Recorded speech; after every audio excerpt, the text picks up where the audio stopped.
Bonjour et bienvenue à cette nouvelle formation où nous allons vraiment parler de comment choisir la bonne trousse d'impôt. Il faut choisir la bonne trousse d'impôt pour deux raisons. Premièrement, si vous faites une déclaration sur papier, c'est nécessaire de savoir la bonne trousse d'impôt pour que votre déclaration soit analysée, traitée et vos remboursements envoyés parce que vous avez choisi la bonne trousse d'impôt, vous avez envoyé les formulaires au bon endroit. Même si vous faites une déclaration à l'aide d'un logiciel, le fait de choisir la bonne trousse d'impôt, c'est aussi important parce que ça vous permet, lorsque vous vous familiarisez avec les formulaires, avec les grilles de calcul, quand vous faites une déclaration à l'aide d'un logiciel et vous avez le produit de votre déclaration, vous pouvez mieux les analyser, les comparer par rapport aux documents officiels sans aucun problème. Alors, je vous dis que la trousse d'impôt dépend de votre province ou territoire de résidence. Étant donné qu'il y a 10 provinces au Canada, chaque province a sa propre trousse d'impôt et pour les territoires aussi, les territoires ont leur propre trousse d'impôt et il y a une trousse d'impôt pour les non-résidents. Mais il faut savoir que la trousse d'impôt qu'il faut choisir dépend vraiment de votre lieu de résidence au 31 décembre de l'année d'imposition. Par exemple, si vous faites votre déclaration pour le Québec, il faudrait que vous soyez résident du Québec au 31 décembre de l'année d'imposition. Si c'est pour 2020, alors 31 décembre de 2020. Alors, si on regarde bien l'ensemble de ces provinces et territoires, ces territoires-là ont leur propre trousse d'impôt. Il y a une trousse pour les non-résidents. Et au Québec, on a une trousse avec une certaine spécificité car au Québec, il faut faire deux déclarations. Une déclaration T1 qu'on envoie à Revenu Canada, c'est une déclaration au fédéral. Et une déclaration TP1 qu'on envoie à Revenu Québec, c'est une déclaration provinciale. Alors, la trousse d'impôt, qu'est-ce qu'il y a dans la trousse d'impôt? Par exemple, la trousse d'impôt du Québec se divise en deux, comme je viens de vous le dire. Pour TP1, ça se rapporte à tous les éléments qu'on a besoin pour faire une déclaration fédérale pour le Québec, c'est-à-dire notre guide d'impôt qui nous montre comment faut-il s'y prendre pour faire la déclaration et les changements qu'il y a dans l'année d'imposition courante par rapport aux années antérieures. Vous allez trouver tout ça dans la partie qui concerne T1. Vous allez trouver les feuilles de calcul ou bien les feuilles de travail. Vous allez trouver aussi la déclaration principale, le formulaire de déclaration principale T1. Et aussi pour le Québec, vous allez trouver un ensemble d'informations sur le site de Revenu Québec. Notamment, vous allez trouver le formulaire TP1, le formulaire principal. Vous allez trouver le guide de déclaration aussi, guide d'impôt pour la déclaration provinciale Québec. Vous allez trouver aussi les feuilles de travail ou bien les grilles de calcul pour le Québec. Voilà l'ensemble d'informations que vous allez trouver et lorsque vous choisissez la trousse pour le Québec. Alors, regardons de plus près ces informations-là. Alors, nous allons regarder de près ces informations. Alors, lorsqu'on est au fédéral, mais pour le Québec, la déclaration fédérale du Québec, il y a une feuille de travail pour la déclaration T1, une feuille de travail, ça sert à quoi? La feuille de travail vous permet de faire des calculs et de reporter ces calculs-là dans votre déclaration. Tout à l'heure, nous allons montrer la feuille de déclaration principale, le formulaire de déclaration principale pour la déclaration fédérale. Voilà tout ce que vous pouvez trouver dans cette feuille-là pour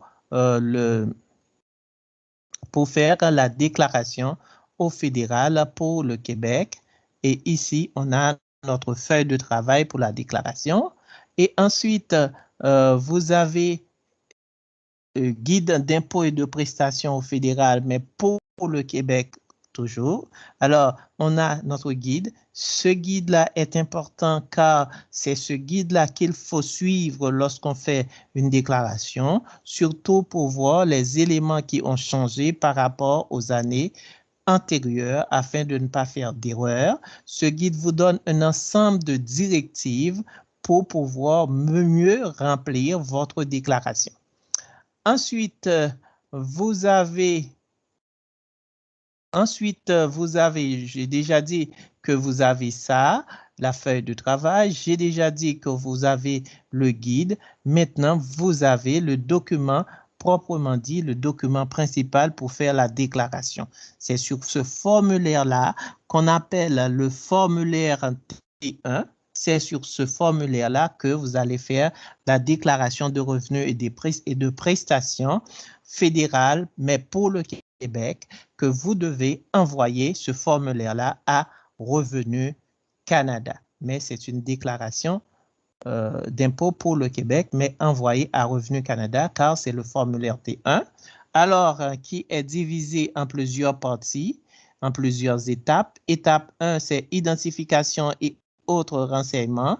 Ici, il faut donner tous les renseignements concernant le particulier pour lequel vous faites la déclaration, ou bien si vous faites la déclaration pour vous, il faut donner toutes les informations vous concernant. On y reviendra, bien entendu. Ensuite, il faut regarder l'étape 2, revenu total. Chacune de ces étapes, chaque étape a sa correspondance dans le formulaire, dans le guide de déclaration. Je reprends, chacune de ces étapes a ces références dans le guide de déclaration. Vous allez trouver ces étapes. Vous expliquez chacun des éléments qui se trouvent ici dans le guide de déclaration fédérale. Alors, vous avez revenu total, tout le revenu gagné qu'on va entrer ici par le particulier pour l'année d'imposition concernée, le revenu net, quelles sont les déductions pouvant nous amener jusqu'au revenu net, le revenu imposable, vous allez calculer aussi l'impôt. Ensuite, crédit d'impôt non remboursable, on va en parler dans d'autres formations, les crédits d'impôt, comment les entrer. Crédit d'impôt non remboursable aussi. Et après, jusqu'à ce que, après avoir entré toutes les informations et fait les calculs appropriés, vous allez trouver la partie remboursement au solde dû. Alors, voilà, si votre client ou bien vous-même a un solde dû, c'est-à-dire un montant que vous devriez envoyer à Revenu Canada, c'est là que vous allez trouver ce montant. Et si jamais vous avez un remboursement, un montant que Revenu Canada va vous envoyer, c'est là que vous allez trouver ce montant-là. Alors, voilà pour tout ce qui concerne le formulaire, la trousse d'impôt pour le Québec, mais la partie fédérale. Bien entendu, pour la province du Québec, il y a le formulaire de déclaration proprement dit pour le Québec, déclaration de revenus. Nous prenons l'exemple de 2020, qui a une structure presque similaire à la déclaration au formulaire fédéral. Vous avez un ensemble d'informations à entrer et des calculs à faire. Après avoir entré les informations, c'est-à-dire toutes les informations, et faire les calculs appropriés, vous allez vous retrouver aussi, comme pour la déclaration fédérale, dans la partie où vous allez avoir un remboursement si vous avez un montant que Revenu Québec doit vous renvoyer, ou bien un solde à payer, c'est-à-dire c'est vous qui devez faire un chèque pour envoyer à Revenu Québec, dans le cas où vous avez un solde à payer suivant les calculs. Alors, c'est important de bien faire les calculs pour bien calculer vos remboursements le cas échéant et bien calculer et faire sans erreur aussi votre solde à payer le cas échéant notamment.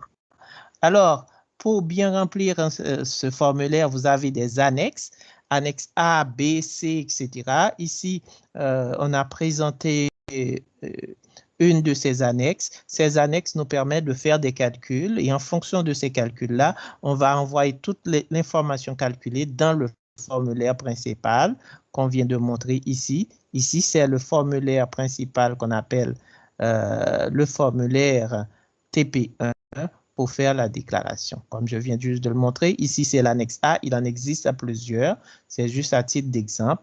Et ici, pour faire la déclaration proprement dit, pour bien faire la déclaration du Québec, il faut lire le guide, il faut se référer au guide. Et si vous avez des doutes, la meilleure façon d'aller et de trouver certaines réponses pour mieux faire votre déclaration, c'est dans le guide provincial Québec, bien entendu. Voilà les éléments du guide qu'il faut regarder, qui vous donnent beaucoup d'explications par rapport à la déclaration que vous avez à faire. Alors, si nous revenons là où nous étions tout à l'heure, alors, devenir préparateur d'impôts est important, mais pour devenir préparateur d'impôts, il faut pouvoir comprendre les formulaires, il faut pouvoir comprendre les guides d'impôts, guides au fédéral et au provincial. Il faut pouvoir, en un mot, choisir la bonne trousse d'impôts. Sur ce, je vous dis merci et à la prochaine pour une autre formation. Merci beaucoup.